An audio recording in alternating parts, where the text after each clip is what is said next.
Right ఇక details లోకి వెళ్తే నేపాల్ రాజకీయాల్లో కీలక పరిణామం చోటు చేసుకుంది. తాత్కాలిక ప్రధాని వరన్న దానిపై ఉత్కంఠ వీడింది. సుశీలా కార్కీను నేపాల్ తాత్కాలిక ప్రధానిగా జడ్జన ఉద్యమకారులు ఎంపిక చేశారు. జడ్జన నిరసనకారులు ప్రతిపాదించిన సుశీలా కార్కీ పేరునే ఖరారు చేశారు. దీంతో నేపాల్ పార్లమెంట్ను అధ్యక్షుడు రద్దు చేశారు. కాసేపట్లో ప్రధానిగా సుశీలా కార్కీ ప్రమాణ స్వీకారం చేయనున్నారు. గతంలో నేపాల్ ప్రధాన న్యాయమూర్తిగా సుశీలా కార్కీ పనిచేశారు. కాగా ప్రభుత్వ నేతల అవినీతి కారణంగా నేపాల్లో భారీ స్థాయిలో హింస చెలరేగింది. పెద్ద ఎత్తున యువత రోడ్ల మీదకు వచ్చి నిరసనలు తెలియజేశారు.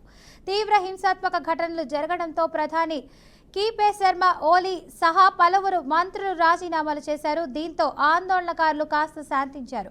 ఈ నేపథ్యంలోనే తాత్కాలిక ప్రధానిగా సుశీలా కార్కీని ఎన్నుకున్నారు.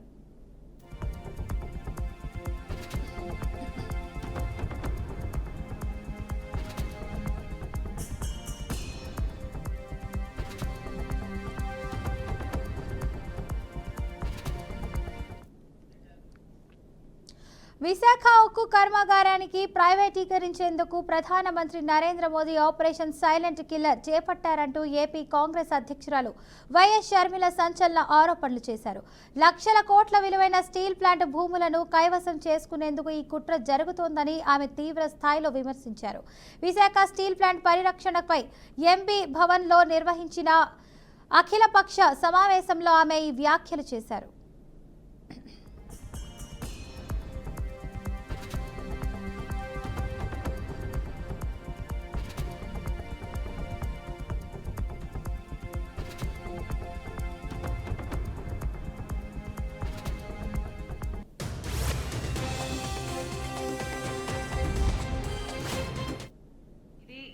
ఇది వరకు కూడా చూపించాం.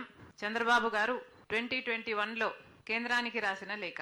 అంటే చంద్రబాబు గారు అప్పుడు విపక్షంలో ఉన్నారు, కేంద్రంలో బీజేపీ పార్టీ అధికారంలో ఉంది. కానీ అప్పుడు చంద్రబాబు గారు కేంద్రానికి రాసిన ఈ లెటర్ లో క్లియర్ గా లాస్ట్ లైన్ లో let me reiterate that the elected representatives of TDP are ready to resign for the cause of Vishaka Steel. So 2021లో చంద్రబాబు గారు ప్రతిపక్ష నాయకుడిగా కేంద్రానికి బీజేపీ అధికారంలో ఉన్నప్పుడు రాసిన లెటర్ లో చాలా స్పష్టంగా విశాఖ స్టీల్ ను కాపాడడం కోసం తెలుగుదేశం పార్టీ ఎలక్టెడ్ రిప్రజెంటేటివ్స్ అందరూ రాజీనామా చేయటానికి కూడా వెనకాడరు అని చెప్పిన లెటర్ ఇది. మరి ఇప్పుడు చంద్రబాబు గారు దీనికి ఏం సమాధానం చెప్తారు? చంద్రబాబు గారు ఒకప్పుడు వాజ్పేయి ప్రధానమంత్రిగా ఉన్నప్పుడు విశాఖ స్టీల్ ని ప్రైవేటైజ్ కాకుండా అడ్డుకుంది కూడా నేనే అని చెప్పాడు. ప్రతిపక్ష నాయకుడిగా నా ప్రాణాలు అడ్డేసైనా సరే విశాఖ స్టీల్ ను ప్రైవేటైజ్ కానీయము అని చెప్పారు. ఆఖరికి రాజీనామా చేస్తాము అని లెటర్ కూడా ఇచ్చారు. మరి ఇప్పుడు ఎందుకు మాట్లాడటం లేదు చంద్రబాబు గారు? ఈరోజు బీజేపీ పార్టీ కేంద్రంలో అధికారంలో ఉంది అంటే దానికి కారణం ఆంధ్ర రాష్ట్ర ఎంపీలు ఇస్తున్న మద్దతు. అంటే తెలుగుదేశం పార్టీ అయితేనేమి, జనసేన అయితేనేమి, అన్అఫీషియల్ గా వైసీపీ అయితేనేమి, ఇలా అందరూ బీజేపీని ఎత్తి పట్టుకున్నారు. ఈ రోజు బీజేపీ పార్టీ అధికారంలో ఉంది అంటే దానికి కారణం ఆంధ్రప్రదేశ్ లో ఎన్నికైన ఈ ఎంపీలే. ఆఖరికి మొన్న రాజ్యసభలో కూడా చూసాం, ఆర్ఎస్ఎస్ క్యాండిడేట్ ఎన్నికయ్యాడు అంటే దానికి కారణం కూడా ఆంధ్ర రాష్ట్ర ఎంపీలందరూ. అంటే కలిసికట్టుగా ఉన్నారు వీళ్ళందరూ. బీజేపీని ఎత్తి పట్టుకునే విషయంలో, బీజేపీకి మద్దతు ఇచ్చే విషయంలో ఆంధ్ర రాష్ట్రానికి చెందిన 25 మంది లోక్సభ ఎంపీలు, 11 మంది రాజ్యసభ ఎంపీలు, ఇర్రెస్పెక్టివ్ ఆఫ్ పార్టీస్ అందరూ బీజేపీతో కూటమే కట్టారు. విశాఖ స్టీల్ ప్లాంట్ ప్రైవేటీకరణ అంశం రాష్ట్ర రాజకీయాల్లో మరోసారి వేడి పుట్టిస్తోంది.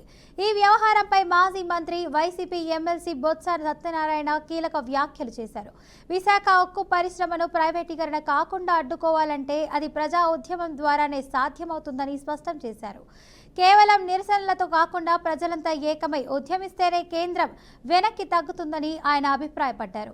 ఈ విషయంలో తమ పార్టీ వైఖరి మొదటి నుంచి స్పష్టంగా ఉందని, ఎట్టి పరిస్థితుల్లోనూ స్టీల్ ప్లాంట్ను ప్రైవేటు చేతుల్లోకి వెళ్లనివ్వబోమని ఆయన తేల్చి చెప్పారు.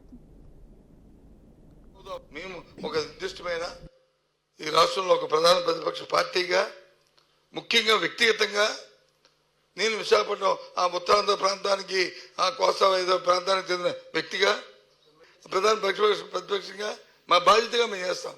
ఇప్పటికే మేము ప్రకటించాం. మా వరకు అయితే నేనైతే ఇచ్చాపురంలో స్టార్ట్ చేసి యూపీ కోస్తా ప్రాంతం వరకు ప్రతి కాన్ఫరెన్స్ లో మీటింగ్ పెడదామని, దీని మీద పబ్లిక్ మీటింగ్ పెడదామని, అందరిని వచ్చిన వాళ్ళందరూ కలుపుకొని వెళ్దామని, లేదా ఎవరైనా పెడితే దానికి ఎటెండ్ అవుదామని. ఎటెండ్ అయ్యి ప్రజల్లో ముందు చైతన్యం తీసుకురావాలి. ప్రజలకు వాస్తవాల విషయాల్ని మనం చెప్పాలి. తెలియదు కదా, ఇప్పటికీ తెలుసు అందరికీ. అయినప్పటికీ కూడా దీన్ని ఒక ప్రజా ఉద్యమంగా తీసుకెళ్తేనే ఇది ఆగే పరిస్థితి. దాన్ని ముట్టుకుంటే భయం పడేట్లు ఏ రాజకీయ పార్టీలు ఉండాలి. ఏ రాజకీయ పార్టీ ఎవరో ఒక ప్రాపం కోసమో, ఎవరో ఒక తాలూకా ఆలోచన కోసమో, వాళ్ళ తాలూకా స్వభావం కోసమో అనేది ఉండడానికి వీలు లేదు. ఆ రకంగా ఉండాలంటే ప్రజలందరిలోనూ, రాష్ట్రంలో 5 కోట్ల మందిలోనూ ఇది మంది అనే భ్రమ అనే ఆలోచన తీసుకురావాలి. అందుకు మా తరఫున పూర్తిగా కూడా ఇస్తాం. ఏ పార్టీ విధానం అడివి ఒకరు విమర్శించుకోవడం కాదు, కానీ మాట్లాడినప్పుడు ఏ పార్టీ విధానం మా పార్టీ ఉంటుంది.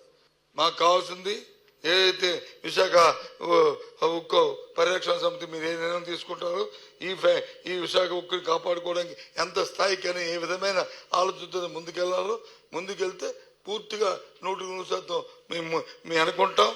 అవసరం అనుకుంటే ముందు ఉంటాం, గత మధ్యలో ఉంటాం, ఒక మెట్టు దిగుతాం, ఈ కార్యక్రమాలను సాధించుకుంటాం. దానికే మా వంతు అని చెప్పి మీ పెద్దందరికీ కూడా మనస్ఫూర్తిగా నా తరఫున, మా పార్టీ తరఫున, మా నాయకుడి తరఫున ఇది మీకు బొగ్గు గనుల్లో పనిచేసే కార్మికుల సంక్షేమం కోసం కేంద్ర ప్రభుత్వం పలు కీలక నిర్ణయాలు తీసుకుంది. కోల్ ఇండియాలో పనిచేస్తున్న రెగ్యులర్ కాంట్రాక్ట్ ఉద్యోగులకు భారీ ప్రయోజనాలు కల్పిస్తూ కేంద్ర బొగ్గు గనుల శాఖ మంత్రి కిషన్ రెడ్డి కీలక ప్రకటన చేశారు. ఇందులో భాగంగా రెగ్యులర్ ఉద్యోగులకు ₹1 కోటి అదనపు బీమా కవరేజీతో పాటు స్వాతంత్ర్యం వచ్చిన తర్వాత మొదటిసారిగా కార్మికులు, అధికారులందరికీ ఒక రకమైన డ్రెస్ కోడ్ ప్రవేశపెట్టనున్నట్లు ఆయన తెలిపారు. ప్రధానమంత్రి నరేంద్ర మోడీ పుట్టినరోజు విశ్వకర్మ పూజను పురస్కరించుకొని ఈ సెప్టెంబర్ 17వ తేదీ నుంచి ఈ కొత్త పథకాలు అమల్లోకి వస్తాయని ఆయన స్పష్టం చేశారు. हम कोल वर्कर्स का सेफ्टी सिक्योरिटी भी ध्यान दे रहे हैं. आपको मालूम है अलग अलग जगह कुछ आइसोलेटेड इंसिडेंट हो रहा है, उसको भी कम करने के लिए हम पूरा प्रयास कर रहे हैं. और सितंबर 17 नेशनल लेबर डे है, विश्वकर्मा जयंती भी है, और उसके साथ साथ भारत का प्रधानमंत्री नरेंद्र मोदी जी का जन्मतिथि भी है. वो दिन से हम कोल मिनिस्ट्री के द्वारा, कोल इंडिया के द्वारा जितने भी हमारा पीएसयूज हो, हमारा कोल इंडिया का जो भी पीएसयूज का एमडीओस भी हो, सभी जगह हम प्रयास कर रहे. पहली बार यूनिफॉर्म माइनिंग में काम करने वाले हमारे माइन वर्कर्स से लेकर हमारा सीएमडीस तक एक यूनिफॉर्म इंट्रोड्यूस करने का निर्णय किया है. इससे एक डिसिप्लिन बढ़ता है, एक विश्वास होता है. कोल एंड माइनिंग ब्लॉक्स अलॉटमेंट करने का निर्णय किया है. आज तक ट्रांसपेरेंसी के साथ, पारदर्शिता के साथ इस कोल ब्लॉक्स का अलॉटमेंट ओपन एक्शन में कर रहे. वो स्टेट गवर्नमेंट हो, पीएसयूस हो, गवर्नमेंट ऑफ इंडिया का पीएसयूस हो, प्राइवेट सेक्टर हो, और जो भी इस सेक्टर में आना चाहते हैं सभी लोगों को सुप्रीम కాకినాడ జిల్లా ఉప్పాడ తీరంలో సముద్ర ఉగ్రరూపం దాల్చింది. తీర ప్రాంతాన్ని పరిశీలించేందుకు వెళ్లిన పిఠాపురం మాజీ ఎమ్మెల్యే టీడీపీ నేత ఎస్వీఎస్ఎస్ వర్మ పెను ప్రమాదం నుంచి త్రుటిలో బయటపడ్డారు.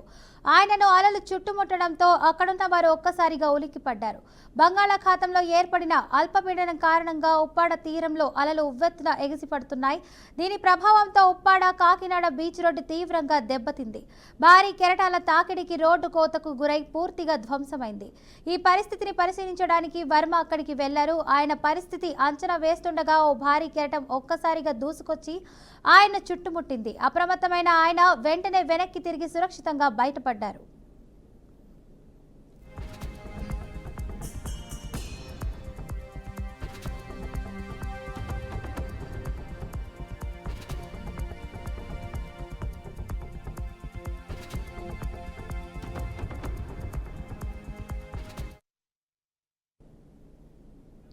అనంతపురం జిల్లా కళ్యాణదుర్గంలో అమానుష ఘటన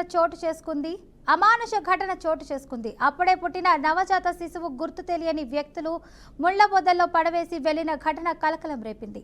వెంటనే స్పందించిన స్థానికులు శిశువును శుభ్రపరిచి పోలీసులకు సమాచారం అందించారు.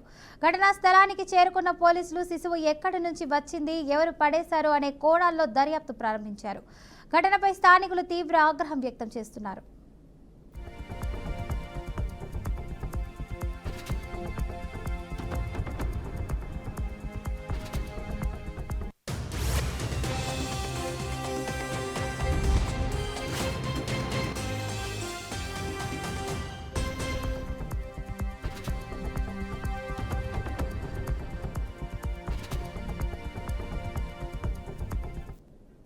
అల్లూరు జిల్లా అన్నవరం నుండి ఏలేశ్వరం వరకు ప్రధాన రోడ్డుపై వామపక్షాల నాయకులు భారీ నిరసన చేపట్టారు. అధికారులు 15 సంవత్సరాలుగా పట్టించుకోకపోవడంపై ఆగ్రహం వ్యక్తం చేస్తున్నారు. రోడ్డు దుస్థితి కారణంగా ఏజెన్సీ ప్రాంత ప్రజలు ప్రాణాలు కోల్పోతున్న ఘటనలు జరుగుతున్నాయని ఆవేదన వ్యక్తం చేశారు. తరచూ రోడ్డు ప్రమాదాలు జరుగుతున్నాయని ఆరోపించారు. ఇప్పటికైనా అల్లూరి, కాకినాడ జిల్లాల కలెక్టర్లు స్పందించి రోడ్డును తక్షణమే నిర్మాణ చర్యలు చేపట్టాలని డిమాండ్ చేస్తున్నారు. లేకపోతే ఆందోళన మరింత ఉధృతం చేస్తామని స్పష్టం చేశారు. భారీగా రోడ్డుపై బైఠాయించి నిరసన తెలపడంతో కిలోమీటర్ మేర వాహనాలు నిలిచిపోయాయి. ట్రాఫిక్ కు తీవ్ర అంతరాయం ఏర్పడి వాహనదారులు తీవ్ర ఇబ్బందులు ఎదుర్కొంటున్నారు.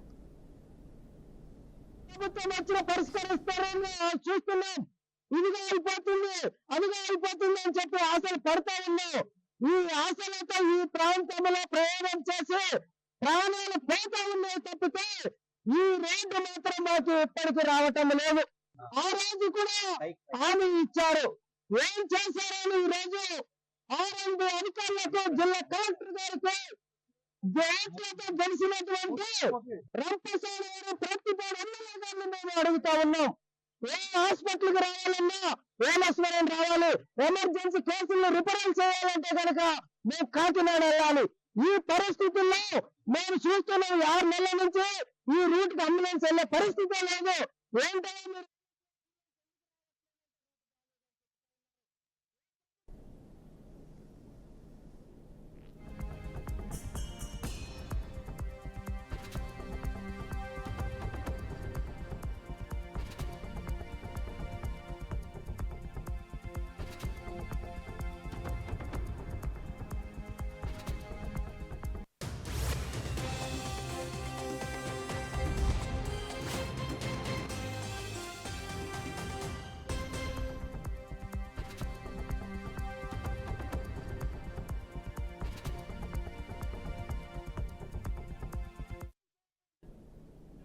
యూరియా కొరతకు నిరసనగా రైతు సంఘం ఆధ్వర్యంలో వరంగల్ జిల్లా రాయపర్తిలో రైతులు ధర్నా చేపట్టారు. ఈ ధర్నాకు బీఆర్ఎస్ మద్దతు తెలిపింది. ఆందోళనలో మాజీ మంత్రి ఎర్రబెల్లి దయాకర్ రావుతో పాటు వేలాది మంది రైతులు, బీఆర్ఎస్ శ్రేణులు పాల్గొన్నారు. ఈ క్రమంలో ఎర్రబెల్లి దయాకర్ రావును పోలీసులు అక్రమంగా అరెస్టు చేయడానికి ప్రయత్నించడంతో ఘటనా స్థలంలో ఉద్రిక్తత నెలకొంది. రైతులు, బీఆర్ఎస్ కార్యకర్తలు పోలీసులతో తోపులాటకు దిగారు. ఎర్రబెల్లి దయాకర్ రావును రాపర్తి పోలీస్ స్టేషన్ కు తరలించారు ప్రయత్నం చేస్తున్నట్లు పోలీసులు తెలిపారు.